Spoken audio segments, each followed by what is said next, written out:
Gaming Geek here with a quick how to get started with Frostgrave Perilous Dark. This is a supplement to the excellent skirmish Frostgrave, and you will need this base set of rules since this is a supplement and uses most of the rules from the base set.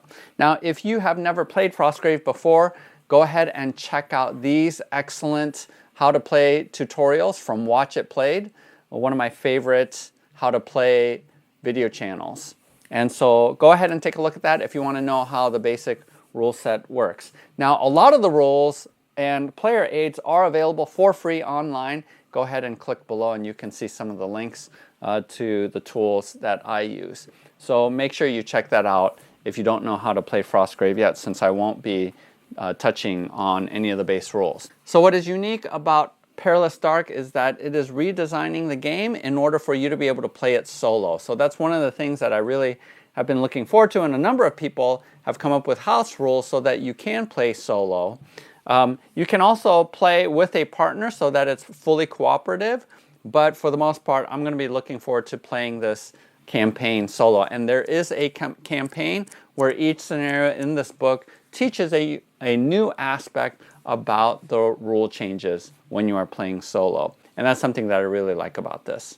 So let's go ahead and dive right in, and you'll be able to see that, at least in the first scenario, there aren't a lot of changes. So we'll check those out, and for the most part, if you've played Frostgrave before, you'll be very familiar with the rules, with just some slight tweaks to make it so that it's more AI driven rather than 1v1. All right, so let's go ahead and take a look at the rule book. And the first couple of pages isn't actually going into the rules per se, but is in general telling you about how to set up your own scenarios.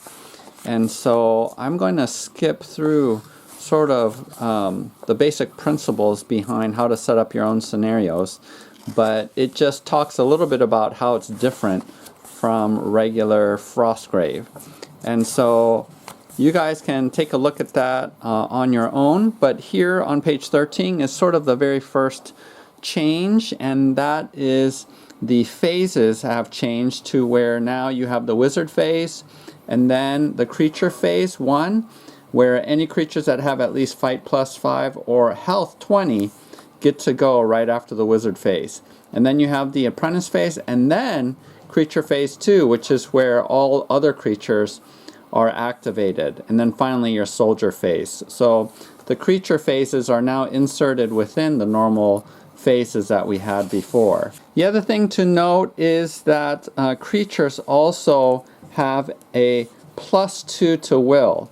So all creatures just add a +2, and even in the bestiary here in this book, you're also going to do that, and I think they did that just for consistency's sake, so that we know that we're adding 2 automatically to the will rolls. And then also some of the spells are limited and nerfed a little bit because they're going to be too powerful to use on creatures. And that is Circle of Protection, Invisibility, Monstrous Form, and Wall, where you roll at the end of each turn and the spell ends on an 11+. And so normally it's higher than that, less of a chance for it to disappear, but these spells are particularly powerful when working with creatures. So here we're going to go into chapter 1, and again it talks about how to create time limitations, how to spawn monsters to make up for the fact that you don't have a human enemy. And then finally one of the rules is the carrying treasure limitation of having your movement is not going to be true for most of the scenarios. And so once you pick up, you're still going to have a -1 to your fight, but you don't have the halving of your movement. You can do regular movement. So let's go ahead and take a look at scenario 1, Writhing Fumes. And basically the setup is on a 2.5 by 2.5 foot table, and it gives instructions for each scenario. But before we do that, let me go ahead and show you my warband. I printed out these spell cards, and that helps me out a lot. So this is Dr. Munchausen. She is a necromancer, and this is my apprentice, Ron, the Sword of Pious. And then I decided to go with 4 thugs here in the back. and then these are infantry, and then these two are rangers. So I went ahead and wrote all of that down on my character sheets and all of the stats and whatnot. And then I went ahead and picked my spells, and how you pick your spells and what they cost is all of the same from the original rulebook. And so like I said, here are all of my necromancer spells, and then these are my affinity spells, which are a +2 to the general roll in order to succeed, and then these ones are your regular spells, and these are +4 to cast these. Also, I'm going to go ahead and roll to see if I succeed in raising a zombie before the scenario starts. So I'll go ahead and roll here, and I got an 8, which raises a zombie, so I'm going to go ahead and add a zombie to my band. Now, if we take a look at the scenario, the setup says that the warband should set up within 4 inches of one table corner, and then in the opposite corner place a doorway. So I'm going to go ahead and set all of this up and then show you what it looks like. Alright, so here's my board, and I use these pieces just to delineate where the 2.5 foot by 2.5 foot is on the corners, and I am trying to get all the way over there to that portal door, because behind it is a shop with all kinds of cool weapons and whatnot. But what is between me and getting there are these new monsters called vapor snakes. And there are 5 spawn points which I put with these red die, and I'm going to be rolling at the end of each round to see where more of these vapor snakes will spawn on the board. Now, the thing about these vapor snakes is that they can only receive 1 max damage for ranged attacks, and that includes, unfortunately, my bone dart spell. So any ranged attack will only do max 1 damage to these guys, so I have to do melee with them. Also, they're flammable, but I'm not going to worry about that because I don't have any spells that uses flames. So they're going to be spawning, and they're going to be activating again before all of my units activate, so I have to keep a watch out for that. And then secondly are these 2 ballista back here. And so again, these are new monsters that are in the back of Perilous Dark, and ballista are pretty gnarly because they have a fight +3, they have a 13 armor. They have will of +4, but add 2 more to that and it becomes a +6. So it's really hard to do spells against them. And they have 14 hit points. So they also will do +2 damage when they hit and will knock back 2 inches directly away. So these are pretty hard to kill. And in fact, I went ahead and tried this scenario and I got one-shotted by those ballista basically. And also these large vapor snakes also were really hard to kill. So I adjusted this to make the initial vapor snakes be the small versions, not the large ones. I think that might actually give me a chance at winning this scenario, but we'll see. I might have just rolled really, really poorly the first time around. So we're going to go ahead and activate like we normally do with my wizard over here. So Dr. Munchausen is going to activate first, and she is going to go ahead and activate this and then 3 others within 3 inches. So with these 3, the 2 infantry and her ghoul, she's going to go ahead and have her ghoul go in. Okay, I'm sorry, not the ghoul, but the zombie only has a movement of 4. And so actually the zombie is going to move 4 inches, which isn't quite far enough, but it does get him within 1 inch, and per rules they will automatically move in to engage. So the ghoul is going to go ahead and do a first attack, and he has no bonus to his attack. So his roll is an 18, that's pretty good. And then the Vapor Serpent roll is 6, and I'm pretty sure that they have a +1, so that's 7. So the zombie actually wins, 18 minus an armor of 11, is 7 points of damage. So we're going to go ahead and mark that with a die. And actually, Dr. Munchausen is going to try to cast a spell. And the first one she's going to do is Enchant Weapon. Now, because this is the 3rd tier, she will need to add 4 to this, so 12. She needs a 12 to succeed, and does not succeed. And so, since she fails by 3 points, she takes no damage based off of her failed roll. So for her second action, she does have a movement of 6, and she is going to move forward, but not the full amount, although it will give a bonus to the others when they attack. So I actually do think she will go in base-to-base contact here,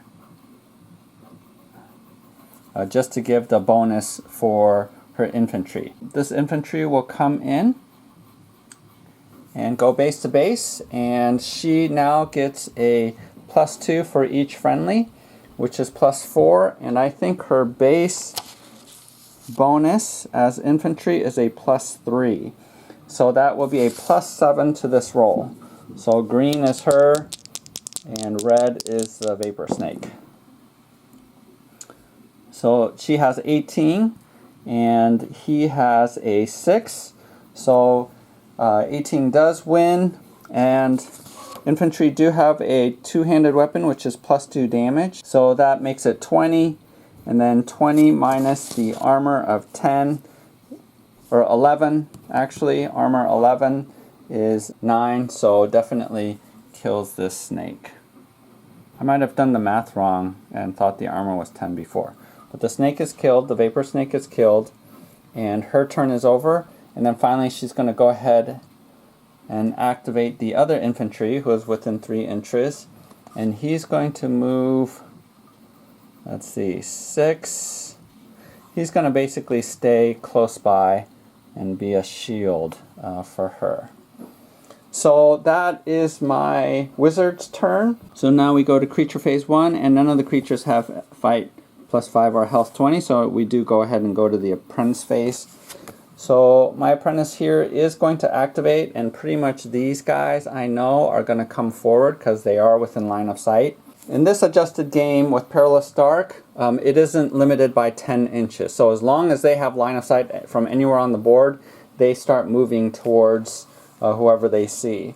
So these guys are done, so we're going to go ahead and move my apprentice. I think he's actually going to try to cast a spell. He will try to do Raise an Imp. Now, apprentices have a -2, so this becomes a 12. And then because it's in the 2nd tier, it's another 2. So he needs to roll a 14. And rolls a 1. That means he's going to take significant damage because that is a difference of 13. And 10 to 19 is 2 points of damage on my apprentice. Alright, so he failed, and then he's going to go ahead and move forward. His movement also is 6. And so he's just going to position himself out here. And then these guys are also going to move forward. But for their second action, they are going to move just a little bit beyond so that they are shields for him. And then I'll also have this guy follow up too. So he'll be here. So that was the apprentice phase. We're going to go ahead into the creature phase 2. So all of these creatures are going to activate, and they pretty much follow the regular AI down here. So none of them are in combat. Is there a figure within, again, we don't do 10 inches, just line of sight. They make a move towards the figure.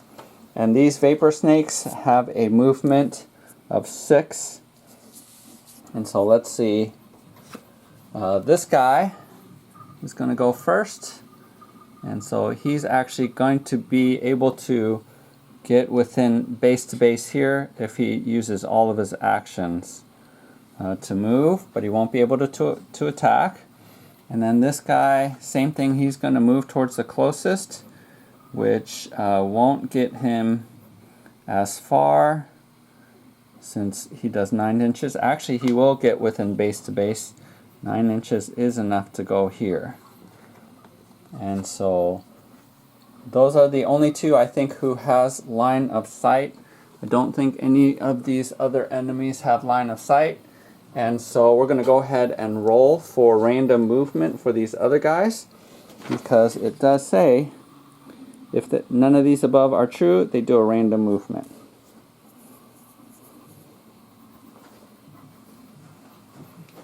So I have my random movement marker here that I just randomly turned.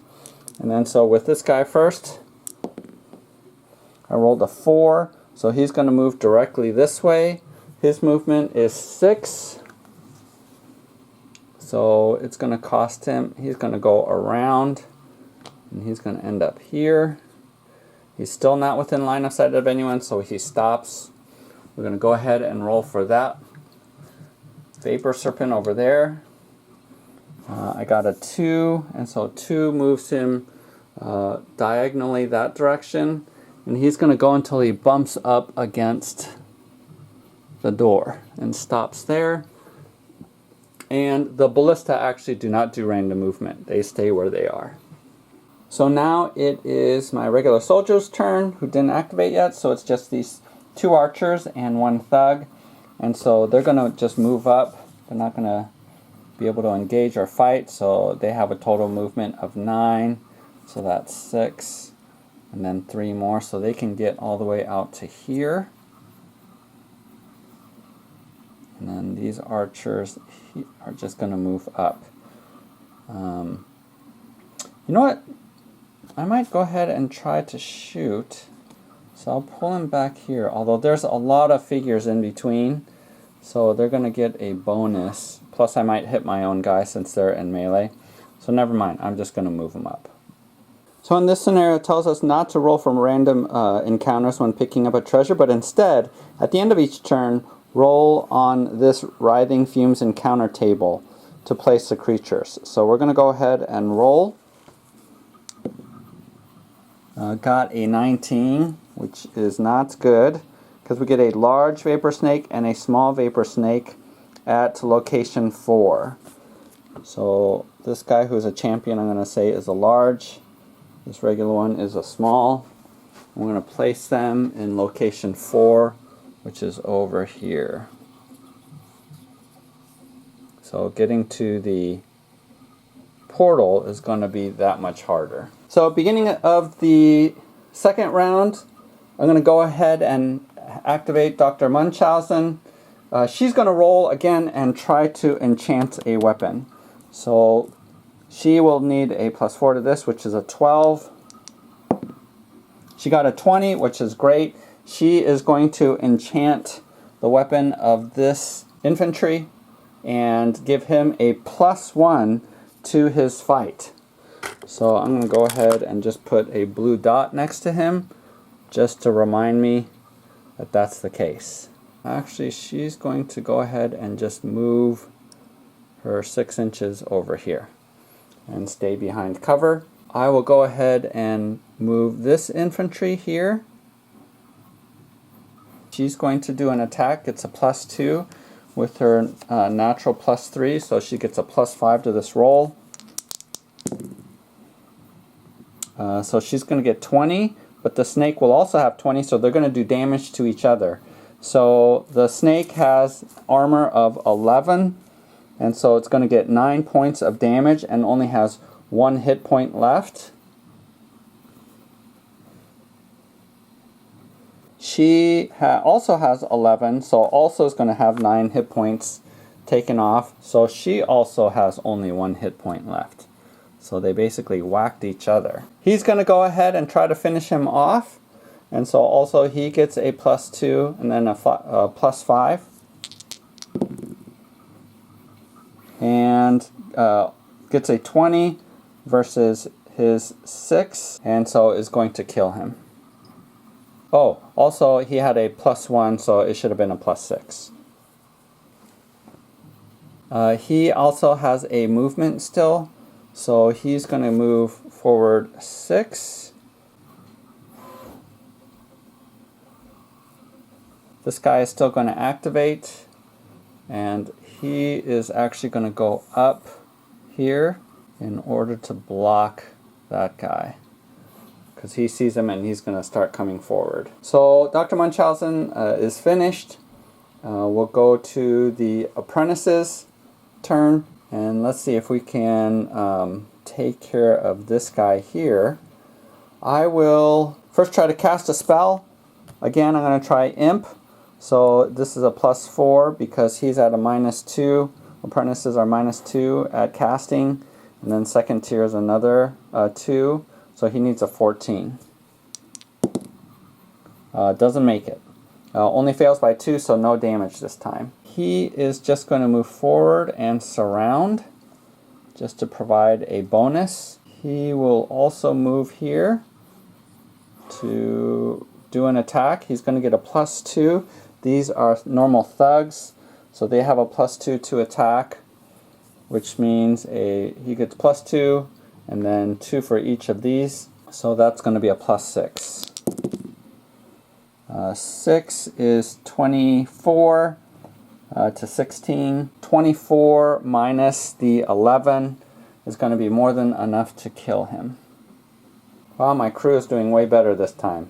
Now he's going to activate his 9-inch movement towards that treasure chest. He's going to be right here. I will move this guy forward 9 inches so that he's there. Alright, apprentices are finished, and now the bad guys go.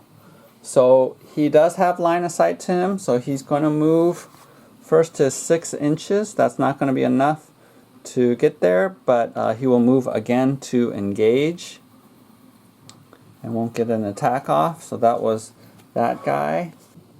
So I do think that large vapor snake does have line of sight, so he will move his full movement, which is normally 5, so he can move 7 to about here. But none of these others I don't think have line of sight yet. Alright, we have to do random movement for these guys that didn't move. So first off, that guy who spawned is a 1, which is directly backwards. He's going to go until he hits the edge of the board. The one over there is a 4, which is directly to the right. He'll go around. Or do they stop when they hit an obstacle? I think they stop when they hit an obstacle. Before the end of the round, we're going to go ahead and roll on the chart once again. It is a 10. 2 small vapor snakes at location 5, which is back there. So let's go ahead and spawn these guys back here. So as you can tell, there is a lot of spawning that's happening, because every single time we're going to have things spawning on this chart at the end of each round. The scenario basically says, starting at turn 3, during the enemy activation, instead of doing a random movement, they're going to now start moving towards the portal. So they start clogging up the portal. So we have to start making our way there, or else there'll be too many baddies over there. Also, treasures only count points, victory points, if it goes through the portal. It isn't going off the edge of the board as normal. So we're trying to get those in there.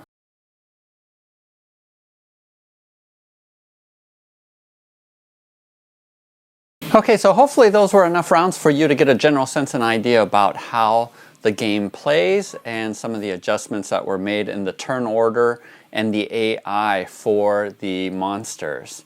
So now I want to sort of give a quick evaluation. Even though I haven't gone through the rest of the book, I did read the next couple of chapters, and this was my second attempt at succeeding, but it resulted in another wipe out of my party.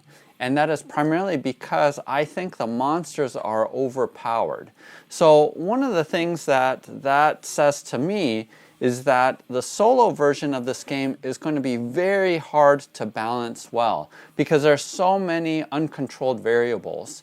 You don't have a fixed board, you don't have fixed control over how much terrain you have, and I feel like I put a lot of terrain in this space to give more cover for my warband, and therefore the monsters weren't swarming in on them. I was able to sort of pick and choose which side to go and slowly make my way. But as you saw in that last turn, I had 2 guys spawn right on top of me, right on top of my wizard, and pretty much wiped her out the next turn.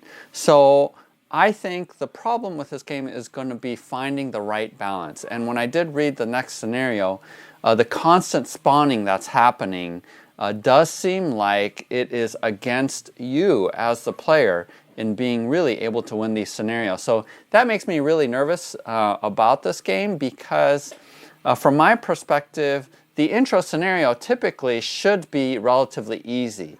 It should have maybe a 75 or 80% success rate, but the fact that I lost, had a party wipe both tries, that's not a good sign of good balance. And the other factor is that these snakes, they really are immune to ranged attacks, and the ballista in particular, because of their high will, can resist most magic that's thrown at them.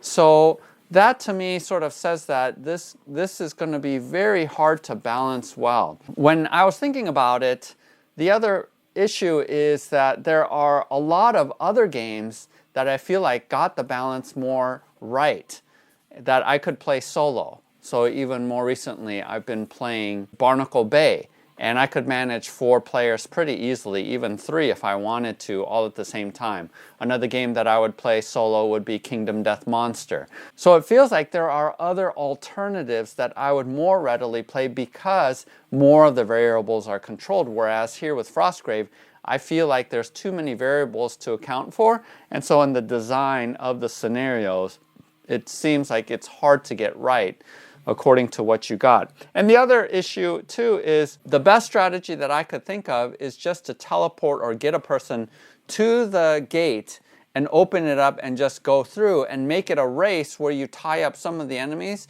and sacrifice some of your members in order to get as many people through as possible. Forget about the treasure. Just that seems like the best strategy to use, which at the end of the day is very unsatisfying. That's the thing that I didn't really like about Descent 2nd Edition, was that it was a race, not a true dungeon crawl. And so in some of these scenarios, it feels like, even though I understand the timer mechanic of having monsters spawn every turn, it is so random, and I feel like the monsters are too difficult, that it makes it almost impossible to win as a player. From my perspective, there are a number of other games that I would much rather play solo rather than this one. Now I'm going to give this another chance and go on to the second version, but when half of my party is wiped out and I don't have any treasure, there's no chance for me to get more gold. And that's what's different from regular vanilla Frostgrave, is you're going to each game get about 3, maybe 4 treasure chests, and that's going to result in gold. And here, in this scenario, I wasn't able to grab any treasure chests, and even if I grabbed only 1, there's only 2 possible in the whole scenario. Even if I grab both of them, that's not going to make up for the fact that I lost most of my party and will have to pay the money to replace them, especially if my apprentice is dead. That's 200 gold right off the bat that I have to spend. And so I think this game is a little bit too difficult, and I understand that trying to factor in so many variables is just not going to work very well. Tell me if you're able to succeed in this first scenario, if you try it, and tell me how you do it, because at this point I can't really see how it's possible for my warband to really... I believe I could race down here and get some people, especially if I use a spell to teleport or transport over and get someone through the gate before there's too many monsters that have spawned. But again, that is not a fun game for me. That a race across the board and trying to get as many survivors through a portal, that's just not a fun scenario. So tell me what you guys think. If you guys have an opportunity to try it, tell me if I've made any mistakes in how I played. Maybe that has factored in. But at this point, I'm really not seeing Perilous Dark as being a viable option for solo play. So that's my verdict. Please subscribe and like the video. And if you want to check out my Patreon page and see what raffle giveaway we're giving for this month, go ahead and see that. Otherwise, happy gaming, and we'll see you next time.